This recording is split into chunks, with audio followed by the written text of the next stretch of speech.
Hello you guys! Ngayon, magluluto tayo ng baby back ribs. Silipin natin ang ating niluluto for today. Okay?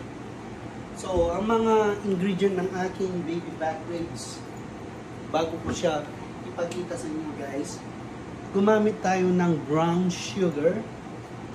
Meron pa tayong Sprite. Yan.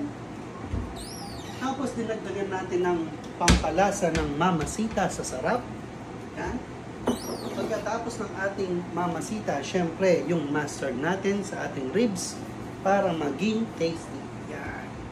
Syempre, mawawala ba ang ating paprika, organic paprika, tapos yung ating favorite na UFC ketchup. Kahit na anong ketchup, guys, pwede naman. Yan, at saka yung black pepper. Ito yung importante rin, black pepper.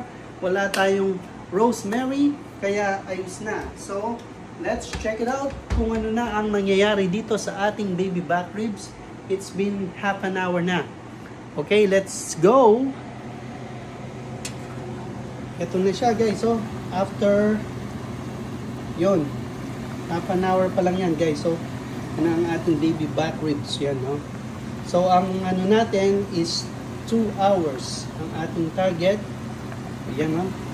Kumukulo-kulo na, kumukuti-kutitap na, takam na ba kayo mga guys? Yan, ipapakita ko sa inyo kapag luto na guys kung paano ako kumain ng baby back ribs. Tapos, ano natin ng sauce. Ano natin para mga yung sauce ba? Ano? Yan.